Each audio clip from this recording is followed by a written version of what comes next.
Haleluya, puji Tuhan. Selamat pagi saya ucapkan kepada seluruh sidang jemaat yang diberkati oleh Tuhan.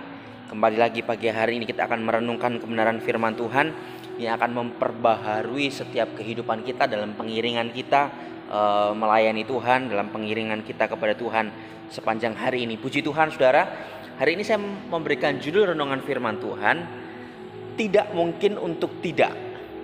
Tidak mungkin untuk tidak. Apa maksudnya ini saudara? Untuk lebih mengerti kita baca sama-sama dalam Kisah Para Rasul pasalnya yang keempat.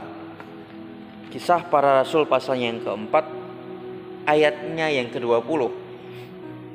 Jadi judul renungan firman Tuhan yang saya ambil tadi itu saya kutip dari ayat yang akan kita baca. Kisah Para Rasul 4 ayatnya yang ke-20. Demikian firman Tuhan. Sebab tidak mungkin bagi kami untuk tidak berkata-kata tentang apa yang telah kami lihat dan yang telah kami dengar. Saya ulang sekali lagi untuk kita semua. Sebab tidak mungkin bagi kami untuk tidak berkata-kata tentang apa yang telah kami lihat dan yang telah kami dengar. Maka dari itu saya memberikan judul tidak mungkin untuk tidak. Tidak mungkin untuk apa? Tidak mungkin untuk Petrus dan Yohanes tidak memberitakan, tidak menceritakan tentang apa yang mereka dengar, apa yang mereka lihat. Tentu yang dimaksud dengan apa yang mereka lihat dan apa yang mereka dengar ini adalah menunjuk kepada Yesus sendiri. Nah, saudara, Petrus dan Yohanes merasa bahwa tidak ada yang bisa menahan mereka untuk berkata-kata tentang apa yang sudah mereka lihat, tentang apa yang sudah mereka dengar. Seperti sebuah ember saudara. Ketika ember itu sudah terisi penuh dengan air dan kemudian ember itu diisi terus, maka tidak mungkin tidak. Artinya dengan kata lain pasti terjadi. Air yang kemudian ada di ember itu pasti akan meluap keluar dari ember dan membasahi sekeliling dari ember. Nah, sama seperti apa yang dialami oleh Petrus dan Yohanes ketika mereka sudah merasa mengalami Tuhan. Mereka sudah mengalami pengalaman-pengalaman dengan Tuhan. Mereka sudah melihat, mereka sudah mendengar tentang Tuhan, terutama tentang Tuhan Yesus, dan kemudian tentang segala apa yang sudah diperbuatnya, apa yang sudah dikerjakannya. Maka tidak mungkin untuk tidak meluap keluar. Dengan kata lain pasti itu meluap keluar dan kemudian membasahi orang-orang di sekitarnya, sama seperti ilustrasi ember tadi. Dan artinya bahwa pengalaman-pengalaman bersama dengan Yesus yang sudah mereka lihat, yang sudah mereka rasakan, ucapan-ucapan Yesus yang mereka dengar, itu tidak mungkin untuk tidak keluar dari bibir mereka, tidak mungkin untuk tidak diberitakan kepada orang-orang di sekitar mereka. Memang saudara, sesuatu yang menarik bagi kita pasti akan kita ceritakan kepada orang lain. Yang muda-muda, saudara punya pacar baru, saudara punya HP baru, pasti tidak mungkin tidak diceritakan ke orang lain, saudara. Karena itu sesuatu yang menarik, itu sesuatu yang saudara banggakan, sesuatu yang membuat saudara gembira, senang, sukacita. Tidak mungkin untuk tidak diberitakan ke orang lain. Dengan kata lain pasti diceritakan ke orang lain. Atau hal-hal menarik lainnya.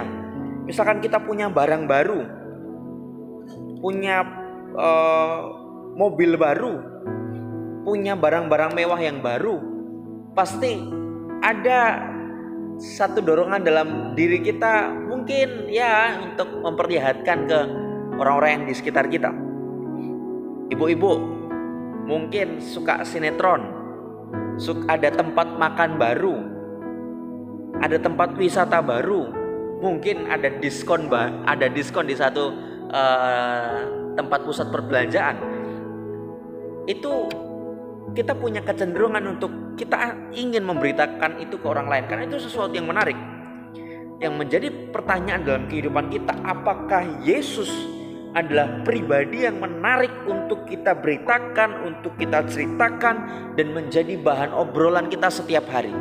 Di Di rumah, di sekolah, di pekerjaan, di lingkungan pelayanan, dimanapun kita berada. Apakah Yesus adalah menjadi satu topik yang menarik untuk kita obrolkan? Atau Yesus adalah menjadi satu topik yang membosankan karena dia adalah tokoh yang hidup di 2000 tahun lalu, karena dia adalah tokoh yang jauh, adalah tokoh yang tidak nyaman untuk diceritakan, adalah tokoh yang tidak menarik untuk diberitakan, menjadi perenungan dalam kehidupan kita semua. Atau jangan-jangan nama Yesus hanya kita sebut hari Minggu saja saat ibadah. Itu pun karena ada nyanyian, itu pun karena ada puji-pujian, itu pun karena ada ajakan dari pemimpin pujian atau pengkhotbah untuk kita mengatakan Tuhan Yesus memberkati. Sepulang dari ibadah, sepanjang minggu ini satu kata pun tentang nama Yesus tidak pernah keluar dari lidah bibir kita dalam percakapan kita sehari-hari kepada siapapun itu. Bahkan mungkin kepada orang-orang terdekat kita di keluarga kita, menjadi perenungan dalam kita semua. Yohanes dan Petrus berkata seperti yang kita baca dari ayat 20 tadi, sebab tidak mungkin bagi kami untuk tidak berkata-kata tentang apa yang telah kami lihat dan yang telah kami dengar. Mereka berkata-kata demikian bukan saat keadaan mereka sedang baik-baik saja, tetapi justru saat mereka ada di dalam ancaman. Ayat 18 dan 19 saya bacakan secara cepat. Dan setelah keduanya disuruh masuk, mereka diperintahkan supaya sama sekali jangan berbicara atau mengajar lagi dalam nama Yesus. Tetapi Petrus dan Yohanes menjawab mereka, silahkan kamu putuskan sendiri, manakah yang benar di hadapan Allah, taat kepada kamu atau taat kepada Allah. Yohanes dan Petrus mengatakan demikian bukan saat keadaan mereka baik-baik saja, tetapi justru ketika mereka ada di dalam ancaman. Kita seringkali hanya berkata, Tuhan Yesus, aku mau bersaksi bagi Engkau. Aku tidak bisa menahan bibirku untuk menceritakan tentang perbuatanmu. Mungkin itu hanya di gereja, saudara. Saat-saat keadaan itu sedang baik-baik saja. Tetapi Yohanes dan Petrus mengatakan hal yang demikian justru saat mereka di dalam ancaman, di dalam satu langkah lagi dengan maut, satu langkah lagi dengan kematian, hukuman. Mereka berani mengatakan seperti itu. Nah, apa yang mereka lihat dan mereka dengar sehingga kemudian mereka begitu tidak bisa menahannya untuk menceritakan itu kepada orang lain? Yang mereka saksikan, yang mereka beritakan, yang jadi fokus dalam hidup mereka adalah yang pertama.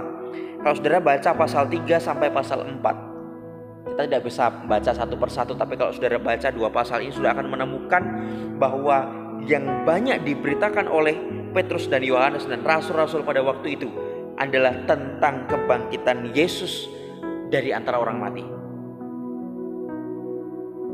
Kebangkitan Yesus dari antara orang mati. Dan yang kedua, Kisah pasal 4 ayatnya yang ke-12. Kita maju ke beberapa ayat.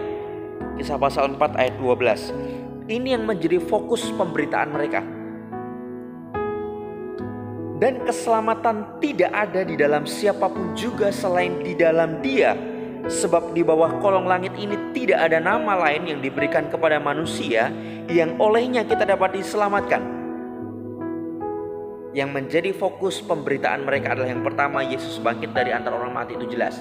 Dan yang kedua, mereka fokus memberitakan bahwa di dalam dunia ini, di bawah kolong langit tidak ada nama lain yang olehnya kita diselamatkan selain di dalam nama Tuhan Yesus Kristus.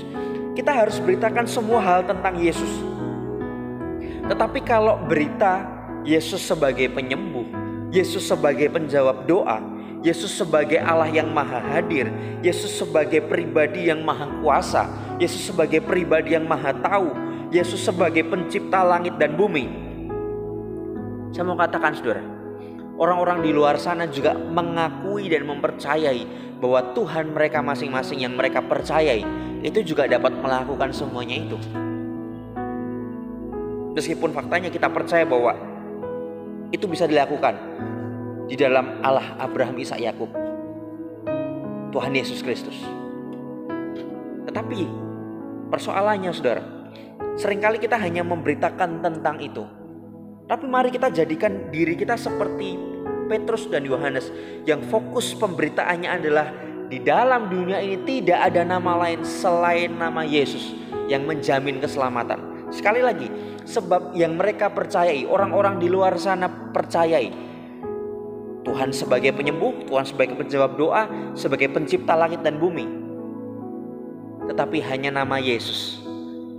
Dan mereka belum kenal dengan nama itu. Hanya nama Yesus yang dapat memberikan jaminan keselamatan di dalam setiap kehidupan kita. Amin, saudara. Maka dari itu biarlah nama ini yang kita beritakan sebagai satu-satunya juru selamat dalam setiap kehidupan kita. Secara cepat, saudara, rahasia mengapa mereka begitu berani untuk memberitakan tentang Yesus meskipun mereka dalam ancaman.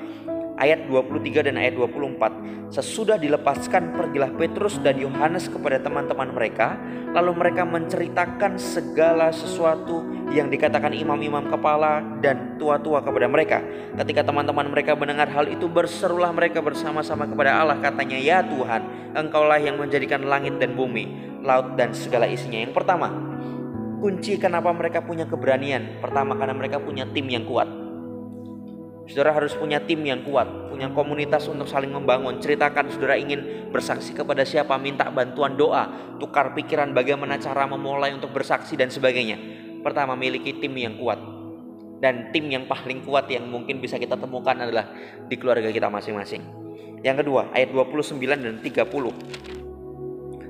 Dan sekarang ya Tuhan, lihatlah bagaimana mereka mengancam kami, dan berikanlah kepada hamba-hambamu keberanian untuk memberitakan firman-Mu. Ulurkanlah tangan-Mu untuk menyembuhkan orang, dan adakanlah tanda-tanda mujizat oleh namamu Yesus, oleh nama Yesus hamba-Mu yang kudus. Yang kedua adalah doa. Supaya kita punya keberanian terus bawa doa dalam tiap hari. Minta untuk Tuhan yang berikan keberanian dalam kehidupan kita. Punya tim yang kuat tidak cukup. Kita juga harus punya lutut yang kuat, yaitu kita berdoa.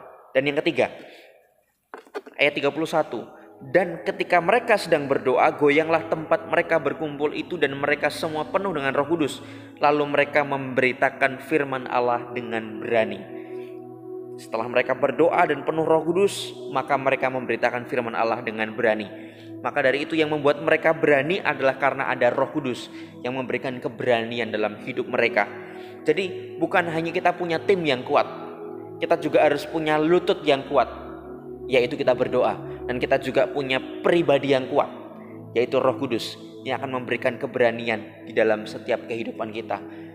Saya alami itu, saudara, ketika saya mencoba untuk melangkah, Tuhan gerakkan dalam hati untuk bersaksi kepada satu ibu, kepada satu bapak, kepada satu keluarga, kepada satu lingkungan tertentu, di satu tempat tertentu.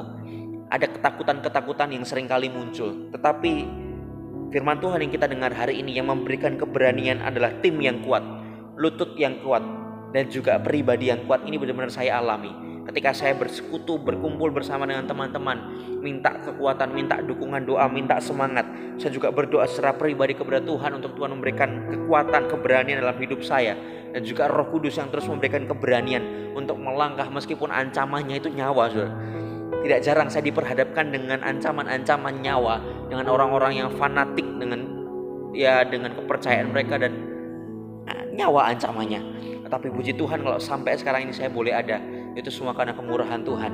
Dan mari saudara, saya mendorong kita semua untuk kita terus memberitakan, untuk kita tidak mungkin untuk tidak memberitakan tentang Yesus yang sudah kita kenal selama ini. Tetapi bukan hanya sekedar Yesus sebagai penyembuh, penjawab doa dan lain sebagainya. Itu benar dan itu juga harus kita ceritakan. Tetapi yang lebih utama daripada segala sesuatu itu adalah bahwa hanya Yesus yang memberikan jaminan, kepastian, keselamatan di dalam setiap kehidupan kita. Dengan berani kita beritakan Yesus apapun kondisinya, melalui tim yang kuat, lutut yang kuat, dan pribadi yang kuat itu menjadi bagian dalam setiap kehidupan kita. Kita akan menjadi saksi-saksi Kristus yang berani memberitakan nama Tuhan Yesus Kristus. Haleluya. Amin untuk firman Tuhan pagi hari ini. Tuhan Yesus memberkati kita semua.